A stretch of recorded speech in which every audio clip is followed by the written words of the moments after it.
የአዲስ ኪዳናችን ታቦት እመቤታችን ቅድስት ድንግል ማርያም ናት። ዝክረ ቃል አይደል? ይሄንን አናቱ ላይ ቁጭ አርጎ ይህ ካህን እየጠነቆለ ቤተ መቅደስ እየገባ ይቀድስ ነበር። ይሄም ያንተ ነው አሜን፣ ይሄም ያንተ ነው አሜን። የእግዚአብሔር ከተማ ገብታችኋል ይላል። እሺ የእግዚአብሔር ከተማ ገብታችኋል፣ ወደ ጽዮን ተራራ ገብታችኋል፣ ወደ አዲሲቱ ኢየሩሳሌም ገብታችኋል። እና እዚህ እንኳን ክሮስ አድርገህ የማትገባ አንድ ከተማ ወደ አንድ ከተማ የንጉሱ ከተማ ዘለ ተራራው ላይ ገብታችኋል። እንደ ወንጌል ሰውን ጠቃሚ የሚያደርግ አሳዳጅን የርህራሄ ሰው የሚያደርግ እዚህ ማንም የተለየ ቪአይፒ ሰው የለም። የሚኮነውን ባለመኮን መኖር ማለት ማምለክ ማለት። ዳንኤል እየጸለየ ይቃናለታል፣ እየጸለየ ይሳካለታል። ይጸልያል፣ ቆሞ ይቀበላል። መንፈሳዊ ዓለም ምንጭ ነው፣ መሬት ውጤት ነው። ምንጭ ላይ ድከሙ፣ ውጤት ላይ አትታገሉ። ከተዘጋ በር ጋር መጋጨት ትርጉም የለውም። ሰላም ውድ ቤተሰቦቻችን፣ ቆይታ ሰላም ነበር፣ እግዚአብሔር ይመስገን። ሌላ የምህረት ቀን ተጨምሮልን እንደገና ዛሬ በሌላ ቪዲዮ ወደ እናንተ ተመልሰን መጥተናል። እናንተ ይጠቅማሉ ያስተምራሉ ያልናቸው ቪዲዮ ቀንጨብጨብ አድርገን ወደ እናንተ መጥተናል። ታዲያ ለዚህ ቻናል እርሶ አዲስ ከሆኑ ሰብስክራይብ ማድረጉትን በፍጹም እንዳይረሱ። ቤተሰቦቻችን እናንተ ደግሞ ይህንን ቪዲዮ ላይክ በማድረግ ጀምሩ። እስከ ቪዲዮ መጨረሻ አብራችሁን ቆዩ። መልካም ቆይታ ይሁንላችሁ። ወደ ቪዲዮ። የአዲስ ኪዳናችን ታቦት እመቤታችን ቅድስት ድንግል ማርያም ናት። ስሟ ሲጠራ ዳጎን ይቃጠላል። ስሟ ሲጠራ ዳጎን ይበሳጫል። ዳጎን ቢበሳጭ፣ ዳጎን ቢናደድ፣ አውሬው አፉን በሷ ላይ ቢከፈት፣ እኔና እናንተ ግን እመቤታችን ድንግል ማርያምን እንወዳለን። እስኪ ማርያም በሉ፣ በደንብ ጮክ ብላችሁ ማርያም በሉ። የአዲስ ኪዳናችን ታቦት በሉ። እመቤታችን ቅድስት ድንግል ማርያም ናት። ቪዲዮውን እንግዲህ እንዳያችሁትና እንደሰማችሁት ነው። በዚህ ቪዲዮ ላይ የአዲስ ኪዳን ታቦት ማርያም ናት የሚል አስተምሮ እናያለን። እንግዲህ መጽሐፍ ቅዱሳችን ይህንን አያስተምረንም፣ ይህንንም አይነግረንም። በዘጸአት ምዕራፍ 25 ላይ የምናገኘው ታቦት አንድ እንደሆነና ለብሉይ ኪዳን ዘመን ለነበረው ለእስራኤል ሕዝብና ለኪዳኑ ሕዝብ ለአብርሃም ወገን ለአብርሃም ቤተሰብ የተሰጠ እግዚአብሔር ራሱ ሊገልጥላቸው የፈለገበት መንገድ ታቦት እንደሆነ በዛ እግዚአብሔር እንደሚናገራቸው በዛ ላይ እንደሚገለጥና ከነሱ ጋር እንደሚሆን ማሳያው የነበረ የቃል ኪዳኑ ታቦት እንደሆነ በዛ ላይ ተጽፎ እናገኘዋለንና ነገር ግን በእኛ ዘመን ላይ በእኛ አገር ላይ ደግሞ እየሆነ ያለው ነገር ደግሞ ከመጽሐፍ ቅዱስ ፍጹም የተቃረነና ከመጽሐፍ ቅዱስ ጋር ሊሄድም መጽሐፍ ቅዱስን ሊያስተምረን ያልፈልገው አስተምሮ በመድራችን ኢትዮጵያ ላይ እየበዛ ያለበት ሁኔታ እየተመለከትን ያለነውና ወደ እውነተኛው መንገድ መመለስ ምንም ምርጫ የለውም፣ ምርጫ ያስፈልገው። እውነተኛው መንገድ እግዚአብሔር ለሰው ልጆች ሁሉ ያዘጋጀው የመዳን መንገድ አለ። እሱም ኢየሱስ ክርስቶስ ብቻ ነው። ኢየሱስ ክርስቶስ ብቻ ነው የመዳንን መንገድ የምናገኝበት። እግዚአብሔር ራሱን ሊገልጥበት የፈለገው ክርስቶስ ኢየሱስ ብቻ ነው። ለዛ ነው ኢየሱስ ክርስቶስ እኔ ሄዳለሁ አጽናኙ መንፈስ እልክላችኋለሁ እሱ በመጣ ጊዜ ወደ እውነት ሁሉ ይመራችኋል ሲል ሌላ አስተምሮ የለውም። ይሄ አስተምሮ አንድና አንድ አማራጭ የሌለው ክርስቶስ ኢየሱስን ያሳያችኋል የሚል አስተምሮ እንዳለ እንመለከታለንና ነገር ግን አሁን እየሆነ ያለው ነገር ከዛ ፍጹም የተቃራኒ ነው። ወደ እውነተኛው መንገድ መመለስ አሁንም ደግሜ እላለሁ ምርጫ የለውም፣ ምርጫ አያስፈልገውም። ምርጫ ውስጥ የሚያስገባ ነገር የለም። የእግዚአብሔር መንግስት መውረሻ መንገዱ ወደ እግዚአብሔር መንግስት መግቢያ መንገዱ ኢየሱስና ኢየሱስ ብቻ ነው። ተጨማሪ ድጋፍ፣ ደጋፊ፣ አጃቢ አያስፈልገውም። ኢየሱስ ክርስቶስ ብቻውን አዳኝ ነው። ወደ እውነተኛው መንገድ እንመለስ። ቀጣዩን ቪዲዮ አይተን እንመለሳለን። ዝክረ ቃል አይደል? ይሄንን አናቱ ላይ ቁጭ አርጎ ሽቲ ያልብሶ የሆነ ነገር አድርጎ ከዚያ ህዝብ ይላል። እሱ የተሸከመው ይሰማል አይሰማም? ያያል አያይም? ያዳምጣል አያዳምጥ? እጅ እግር አለው የለው? እስትንፋስ አለው የለው? ምንም ነገር አይንቀሳቀስም። በድን ነው። ሌላ ማብራሪያ አያስፈልግም። ቤት ውስጥ የነበረ ሁሉን ነገር ያውቃል። ቤት ውስጥ የከረመ ቤት ውስጥ ያደገ ቤት ውስጥ የተወለደ ለሱ የተደበቀና ሚስጥር የሆነ ነገር የለምና ሁሉ ነገር ያውቃልና ከዚህ ቪዲዮ ለቅድሙ መልስ የምናገኝ ይመስለኛልና እውነተኛው መንገድ አሁንም ምርጫ የሌለው ኢየሱስ ክርስቶስና ኢየሱስ ብቻ ነው። ቀጣዩ ቪዲዮ አንድ ጠንቋይ የሆነ ቄስ ነበር። እየሰማችሁ ነው። ይህ ካህን እየጠነቆለ ቤተ መቅደስ እየገባ ይቀድስ ነበር እና ህዝቡ ስራውን አወቀበት። ስለዚህ አንድ ቀን ስርዓተ ቅዳሴ ተሰይሞ ሊገባ ሲል ህዝቡ ከዚህ በላይ ይበቃናል፣ ቀድሶ ሲወጣ እንገለዋለን፣ ቀጥቅጠናል። የጠንቋይነት የማታውቅ አንዲት ንጹህ የሆነች ሴት ቅዳሴውን አስቀድሳ ለመቁረብ ገባች። ማንም አያስቀድስም እሱ ቤተ መቅደስ ሲገባ፣ ሁሉም ውጪ ነው የሚሆኑት ላለማየት ላለመስማት። ገባ፣ ቅዳሴውን ቀደሰ። ከዛ ያቺን ልጅ አቅርቧት ቀጥ ብለው ወጡ። እየሰማችሁ ነው አይደል? አቅርቧት ወጡ። ከዛ በኋላ ሰው ሁለቱንም ያዛቸው። አንቺ ጠንቋይ ከሆነ ቄስ በመቁረብሽ፣ እሱ ደግሞ ጠንቋይ ሆኖ ቤተ መቅደስ ገብቶ በመቀደሱ ሁለታችሁንም ልንገላችሁ ነው አሏቸው። ልጅቷ ምንም ስለማታውቅ ዝም አለች። ያ ቄስ ግን ቢያንስ ከመግደላችሁ በፊት አንድ እድል ስጡኝ፣ ምን እንደሆነ ቢያንስ ልንገራችኋል። አዎ ጠንቋይ ነኝ እኔ አለ። አዎ ጠንቋይ ነኝ፣ ምንም አንድና ሁለት የለውም። ግን የቤተ መቅደሱን በር ለመሳለም እሱም በር ስሳለም እንደ ንብ ቀፎ ላይ ረበው ሲያስጠነቁሉኝ የነበሩት አጋንንት በሙሉ ረግፈው ይሄዳሉ አለ። ቤተ መቅደስ ላይ ገብቼ ማንም ሳያየኝ ወደ ቤተ መቅደሱ ስገባ ራሱ የቤተ መቅደሱ ጠባቂ መልአክና ጌታችን ኢየሱስ ክርስቶስ በሩ ላይ ይጠብቁኛል አለ። እኔን በሳት ሰንሰለት አስሮኝ ንጹህ አይደለውምና ስጋውን ደሙን መንካት ስለማልችል እሱ ራሱ ግን እኔን ሆኖ ቀድሶ አቅርቦ ይወጣል። ልክ ሲጨርስ ቅዳሴውን እኔን ፈቶኝ ውጣ ይለኛል አለ። ይሰማችሁ ነው? አሁን ከዚህ በላይ ቀልድ አለ? ግን ከዚህ በላይ ቀልድ አለ? ትውልድ ላይ እንደመቀለድ ጠንቋይና ቄስ በአንድ ማሊያ ሁለት የሚጫወት አጋንንት ጋር የሚጫወት ኢየሱስ ጋር የሚጫወት ኢየሱስ ሊያቆርብ መጣ ማለት ነው። የማቴዎስ ወንጌል ምዕራፍ 26 ላይ ያለው የመጨረሻው የጌታ እራት ይህን ለመታሰቢያ አድርጎት ብሎ የሰጠው ስለናንተ በአዲስ ኪዳን የሚፈሰው ደሜ ነው፣ ይሄ ስጋዬ ነው ብሎ የሰጠው ያ ህብስት ኢየሱስ ክርስቶስ ሊያቆርብ ራሱ ስጋውን ሊሰጥ መጣ ተመልሶ ሁለተኛው ማለት። አሁን ከዚህ በላይ በፍጹም ቀልድ የለም፣ ቀልድ የለም፣ ከዚህ በላይ ቀልድ የለም። አጋንንትም ሰውየውን ይከራየው ነበር፣ ኢየሱስም ሰውየውን ይከራየው ነበር። ሰው ጠፍቶ እግዚአብሔር ሰው አጥቶ በዘመኑ ለጽድቁ የሚኖርለት እግዚአብሔር ለሐሳቡ የሚኖርለት ለፍቃዱ የሚኖርለት ሰው አጥቶ እግዚአብሔር ጠንቋይ ዓለም ውስጥ ያለውን ሰውዬ በአጋንንት ስራት ውስጥ ያለውን ሰውዬ እየጠራ ቤተ መቅደስ እያስገባ ወዳጆቼ አይቀለድም። መጽሐፍ ቅዱስ ለዛ ነው እናንተ ሕያው የእግዚአብሔር ቤተ መቅደስ ናችሁ የሚለው መጽሐፍ ቅዱስ ለዛ ነው። እግዚአብሔር ቤተ መቅደስ የለውም። ቤተ መቅደሱ ሕያው የሆነ ማንነቱ ሰው ነው፣ ሰው ነው፣ ሰው ነው። ይሄ አጉል የሆነ ትምህርቶቻችንን ወደ ጎን ትተን እውነተኛ ወደ ሆነው ንጹህ ወደ ሆነው ወደ እግዚአብሔር ወደ ቃሉ ወደ ወንጌሉ እንመለስ። ወንጌሉ ደግሞ አንድና አንድ ነው፣ እሱም ኢየሱስ ነው። ኢየሱስ ነው ሰማያዊ ፍቃድ ያለበት እግዚአብሔር በአንድያ ልጁ እንዲጨክን ያደረገው ሰውን በክርስቶስ ኢየሱስ ለማዳንና ለማዳን ብቻ ነው፣ ሌላ ተልእኮ የለውም። ስለዚህ እውነተኛ የሆነው ወንጌል ለእግዚአብሔር መንግስት መግቢያ በሩ ኢየሱስ ብቻ ነው። ቀደም እንዳልኩት አሁንም ደግመዋለሁ፣ ምርጫ የሌለው ወደ እግዚአብሔር መንግስት መግቢያው ኢየሱስ ብቻ ነው። ና ወደ ወንጌል፣ ና ወደ እውነቱ፣ ክርስቶስ ኢየሱስ ብቻውን ያድንሃልና። ቀጣዩን ቪዲዮ እንይ። ይሄም ያንተ ነው አሜን፣ ይሄም ያንተ ነው አሜን። ወደ ካዋሳ ትወጣለህ በቃ ሃሌሉያ። ውይ እሺ በዓለም አዞርሃለሁ ይላል ጌታ። እምነት እንዳይመስላችሁ የስ ኖ የምትሉትን ነገር እወቁ በሕይወታችሁ።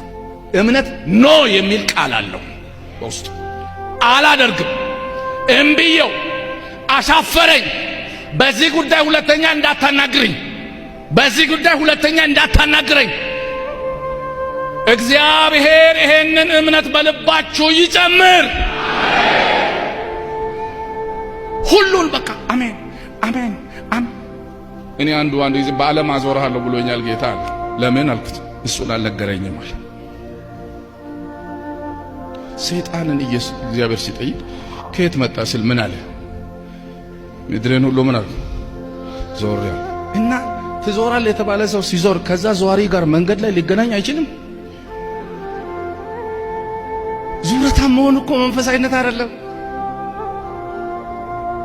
ኢየሱስ ክርስቶስ በምድር በነበረበት ጊዜ ዝናው እስከ ሶሪያ ተሰማ ይላል። ከፍተኛ የኢየሱስ ክርስቶስ ዝና የተሰማው ሶሪያ ላይ። አሁን በእውነት አስቡት፣ ከእስራኤል ሶሪያ አሁን ዝናው መሰማት አሁን ትልቅ ነገር ነው። ግን የእግዚአብሔርን ፈቃድ ሁሉ በምድር ላይ እግዚአብሔር በሱ ሊሰራ ያሰበውን ሁሉ ምን አድርጓል? ፈጽሟል። እግዚአብሔር እንደዚህ ተካይ እምነት ይስጣችሁ። ኖ የሚል እምነት ይስጣችሁ። እምቢ የሚል እምነት እግዚአብሔር ይስጣችሁ። ከዚህ የሚበልጥ ነገር ምን አለ? በቃ ዋናው ትልቁ ነገር ልጅነታችን፣ መንፈሳዊነት ወይም ክርስትና ትልቁ ነገር ልጅነትን በክርስቶስ ኢየሱስ ማግኘት ነው። ለተቀበሉት በስሙ ለሚያምኑት ለነርሱ የእግዚአብሔር ልጆች የሆኑ ዘንድ ስልጣንን ሰጣቸው። የማ ልጆች? የእግዚአብሔር ልጆች። በማን በኩል? በክርስቶስ ኢየሱስ በኩል። ታዲያ የሚበልጠውን ነገር ይዘን ተራ ለሆነ ነገር እንጫጫለን። ተራ ለሆነው ነገር አገር ይያዝ፣ ወንበር ይሰበር። ይህን ቪዲዮ በአጋጣሚ የምታዩት ወንድሞቼ በክርስቶስ ኢየሱስ ላላችሁ ለናንተ ትልቁ ዋናው ስጦታችሁ በክርስቶስ ኢየሱስ ያገኛችሁ ዘላለማዊ ሕይወትና ልጅነታችሁ ነው። በእሱ አትደራደሩ። በእሱ አትደራደሩ። በልጅነት አትደራደሩ።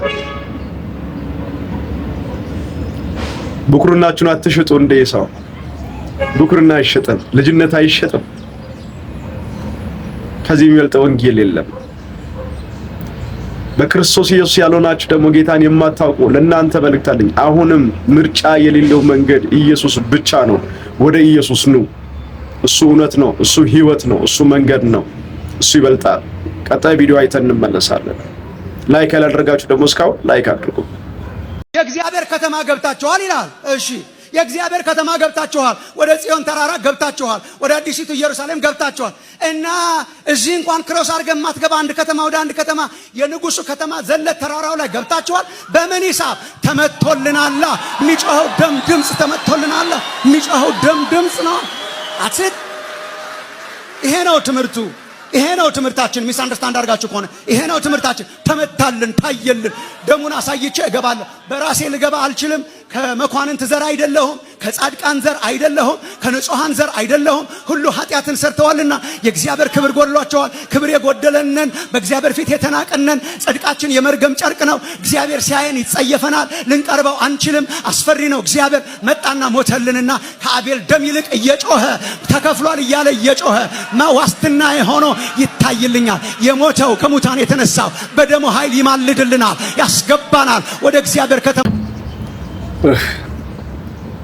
ነፍሴ ይረሰርሳል። በክርስቶስ ኢየሱስ ያገኘሁት ነገር፣ በክርስቶስ ያገኘነው ነገር እሱ በጣም ትልቅ ነው። እናንተ በዚህ ቪዲዮ ላይ የቀረላችሁን የተሰማችሁን ሐሳብ በኮሜንቶቻችሁ ላይ አስቀምጡልን። ቀጣዩን ቪዲዮ አይተን ደግሞ እንመለሳለን። እንደ ወንጌል ሰውን ጠቃሚ የሚያደርግ አሳዳጅን የርህራሄ ሰው የሚያደርግ አንገላች የነበረውን ሰው ለሃይማኖት ሰዎች መልካምን እናድርግ ብሎ ሊጽፍ ይችል ነበር። ምንድነው የቀየረው ሰውየው? ይኸው ለአምልኮን ወደ ሰፈር እያመጣሁት ነው። ቃሉ እንደሚለኝ እየነገርኳችሁ ነው። መስሪያ ቤት ተደባድበ ስታበቃ እዚህ መተህ የምትዘምርበት ምክንያትን እየበጠስኩልህ ነው። እዛ ስራ ነው እዚህ አምልኮ ነው የሚባል የለም። እዛ ሳትቀደስ እዚህ ነው ወይ? እንደ ገራጅ ቱታ ነው ወይ ክርስትና የምታወልቀውና የምታጠልቀው? ማንነት እንጂ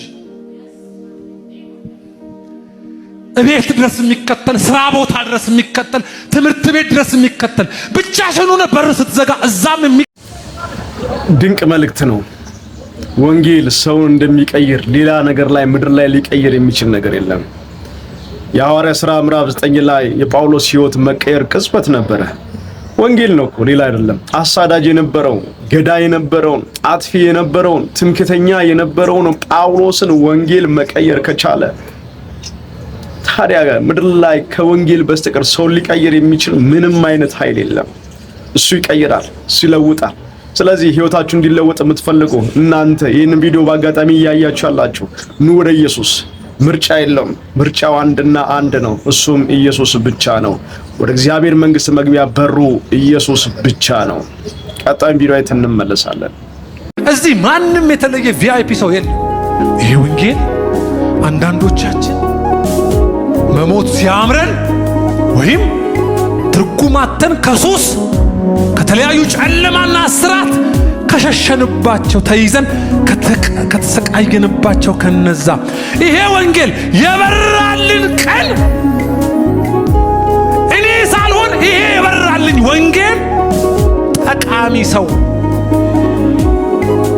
እዚህ ማንም የተለየ ቪአይፒ ሰው የለም። ሁላችንም በጨለማ የነበርን ነበር።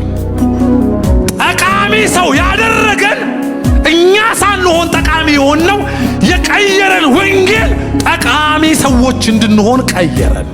ይሄ ወንጌል ሰዎችን ለጥቅም እንዲኖሩ ሕይወት ትርጉም እንዲኖራት ወንጌል የነካን ቀን እንደዚህ አይነት ሰዎች አድርጎናል። ይህን ወንጌል ለሰጠን ለናዝሬቱ ለኢየሱስ ክብር። የሚገርም መልእክት ነው። እግዚአብሔር ይባርክ። የሚገርም መልእክት ነው። ሌላው የበላይ የሆነበት ሌላው የበታች የሆነበት እግዚአብሔር ሌላውን የሚሰማበት እከሌን የሚሰማበት እከሌን የማይሰማበት ዓለም አለ ብላችሁ የገነባችሁ ለእናንተ የትልቅ መልእክት ነው። በእግዚአብሔር ዓለም ውስጥ በክርስቶስ ኢየሱስ አምኖ ለዳኑት ሁሉ ልጆች እንጂ ባዶች አይደለም። እውነት ነው። ማንም ቪአይፒ የለም። ትልቅ ነው፣ ትንሽ ነው፣ የተማረ ነው፣ ያልተማረ ነው። እግዚአብሔር ዓለም ውስጥ ስፍራ የለውም። የተማራችሁ፣ ዕውቀት ያላችሁ፣ ጥበብ ያላችሁ፣ ገንዘብ ያላችሁ፣ ባለጠጎች፣ ያልተማራችሁ በእግዚአብሔር ቤት ውስጥ በእግዚአብሔር ፊት ላይ እኩል ነን። ስለዚህ እግዚአብሔር የተለየ ትውልድ የለውም። እግዚአብሔር የተለየ ልጅ የለውም። ለእግዚአብሔር ሁላችን እኩል ነን። እኩል እንሰማለን። እኩል የልጅነት መብት አለን። እኩል የልጅነት ጥያቄ ማቅረብ እንችላለን። ስለዚህ ነብይ ከሌ ጋር ባለራእይ ከሌ ጋር ከሌ ጋር የምትሮጡ ለእናንተ ትልቅ መልእክት ነው። እወዳችኋለሁ። እስካሁን ላይክ ያላደረጋችሁ ላይክ አድርጉ። ቀጣይ ቪዲዮ አይተን እንመለሳለን። የሚኮነውን ባለመኮን መኖር ማለት ማምለክ ማለት መቀደስ ማለት ከመጣ ሰው ሁሉ ከሚነካ ነገር ነው አልነካም ብሎ ከርክሰት ራስን መጠበቅ ማለት ተቀደሰ ወይም አመለከ። በዋናነት እግዚአብሔር ከሕዝቡ የሚፈልገውና የሚጠይቀው ተመላኪ ከሆነ አምላክ ከሆነ አይደል እና የምንገዛለት ከሆነ በመጀመሪያ የሚጠይቀን ነገር ምንድነው? አምላክ ካልሆኑ ዞር ማለት ነው። ገዢ ካልሆኑ በባህሪያቸው አምላክ ካልሆኑ መለየት። እስቲ መለየት ብለው አንድ ጊዜ መለየት በጣም መሰረታዊና በጣም ለህይወታችን የተጠጋ ነገር ነው ማውራው። እስቲ መቀደስ ብለው አንድ ጊዜ ዘኔ አይወስድብህ። እግዚአብሔር ይባርክ። እውነተኛ አምልኮ በስፍራ አይገደብም። ቸርች ስንመጣ መልአክ የምንሆን ውጪ ደግሞ በስራ ቦታ ደግሞ በሰፈር ውስጥ ደግሞ ሌላ መልክ ያለን። ይሄ መልእክት ለኛ ነው፣ ለናንተ ነው፣ ላንተ ነው፣ በተለይ ላንቺ ነው። ስለዚህ ይሄ መልእክት አንተን ታርጌት ካደረገ እውነተኛ አምልኮ በስፍራ አይወሰንም፣ በቦታ አይገደብም። እውነተኛ አምልኮ ስራ ቦታችንም አለ፣ በቤታችን ውስጥም አለ፣ በሰፈራችን ውስጥም አለ። ወደዚህ ወደ እውነተኛ አምልኮ በመምጣት እግዚአብሔርን እናክብረው። ሁሉን የሚያምላክ እግዚአብሔር ስለሆነ ማለት ነው። ወደ እግዚአብሔር ሐሳብ ወደ መንገዱ ስፍራ ካበጀንለት ይልቅ ገደብ ካበጀንለት ክልል ከሰራንለት ነገር ወጥተን ክርስትና እውነተኛ አምልኮ ክልል እንደሌለው ማወቅ እጅግ በጣም አስፈላጊ ነው። ጌታ ኢየሱስ አብዝቶ ይባርክ። የመጨረሻ ቪዲዮ አይተን እንመለሳለን። ወደ ቪዲዮ። ዳንኤል እየጸለየ ይቃናለታል፣ እየጸለየ ይሳካለታል። ይጸልያል፣ ቆሞ ይቀበላል። መንፈሳዊ ዓለም ምንጭ ነው፣ መሬት ውጤት ነው። ምንጭ ላይ ድከሙ፣ ውጤት ላይ አትታገሉ። ከተዘጋ በር ጋር መጋጨት ትርጉም የለውም። ከበሩ ጀርባ ያለውን መምታት ነው፣ በሩ ይከፈታል። በጣም ረጅም ጸልዩ፣ ጥቂት ተራመዱ። ስትሰሩም ግን ጸልዩ፣ ስትኖሩም ጸልዩ፣ ስትንበረከኩም ጸልዩ፣ ሰውም ስታገኙ ጸልዩ። ጸሎት የሚቋረጥ አይደለም። ጸሎት እኮ እማቀውን እምልበት ሳይሆን በእግዚአብሔር ልብ ያለውን መሬት ላይ የምደግምበት ነው። ጸሎቴ እኮ የሚመለሰው ከእግዚአብሔር ሐሳብ ጋር ላይን አፕ ሲያደርግ እንጂ እግዚአብሔር የጥላውን ፈቃድ አገልጋይ አይደለም። የፈለኩትን ነግሬው ከዛ በኋላ እሺ ብሎ እኮ ተነስና ሄድ እኮ አይለኝም። ስትንበረከክ ጸሎት ጥቅሙ በእግዚአብሔር ልብ ያለውን አንደርስታንድ ታደርገዋል። መንፈስ ቅዱስ እኮ መኖር ያስፈለገው በእግዚአብሔር ልብ ያለውን እኔ ስለማላቅ አምጥቶ ይሰጠኛል። ሲጀመር እኔ የምፈልገውን ብለምን ልክ አይደለሁም። ለእኔ ልክ አይደለሁም። ለእኔ የሚያውቀው እሱ ነው። በእሱ ልብ ያለውን ስለኔ ስጸልይ ነው ህይወቴ ልክ የሚሆነው። የምፈልገውን በሙሉ ጠይቄው የምፈልገውን በሙሉ ቢሰጠኝ አፍተሮን እሱ ጋር አልቆይም። እኔ የለመነውን በሙሉ የማይሰጠን እኮ ጌታ ኢየሱስ ይባርክ። ነቢይ ጥሌ እስቲ በዚህ ትምህርት ውስጥ በዚህ ስብከቱ ስለናንተ የቀረላችሁን በኮሜንት ላይ አስቀምጡ፣ በኮሜንት ላይ አስፍሩልን። ድንቅ ትምህርት ነው፣ ድንቅ መልእክት ነው። አምልኮ ቅድም አንስተናል። ጸሎት በስፍራ የማይወሰን በየትኛውም ቦታ እግዚአብሔር ይሰማናል፣ እግዚአብሔር ያየናል፣ ይመለከተናል። የእግዚአብሔር አይኖች በምድር ሁሉ ላይ ናቸው። የእግዚአብሔር ጆሮች በምድር ላይ ያለው ሁሉ ይሰማሉ። ጆሮ ከመስማት አልደነቀረም፣ እጁን ከማዳን አላጠረም። ድንቅ ትምህርት ነው። ጌታ ኢየሱስ ይባርክ። ውድ ቤተሰቦቻችን እንግዲህ ለዛሬ ቀንጨብጨብ ያደረግናቸው ቪዲዮዎች እኚህን ይመስሉ ነበረ። ሐሳብ አስተያየታችሁን በኮሜንት ላይ አስቀምጡልን። በሌላ ቪዲዮ ተመልሰን ወደ እናንተ እስክንመጣ ድረስ መልካም ቆይታ ይሁንላችሁ። እስካሁን ደግሞ ሰብስክራይብ ያላደረጋችሁ እንዲሁም ላይክ ያላደረጋችሁ ከኛ ጋር ሰብስክራይብ በማድረግ ቤተሰብ ይሁኑ። ለብዙዎች ተደራሽ እንዲሆንና ቻናላችን ደግሞ ከፍ እንዲል ደግሞ ለሌሎች ሼር በማድረግ ተባበሩን፣ አግዙን። ጌታ ኢየሱስ ዘመናችሁን ይባርክ። ወዳችኋለሁ። መልካም ቆይታ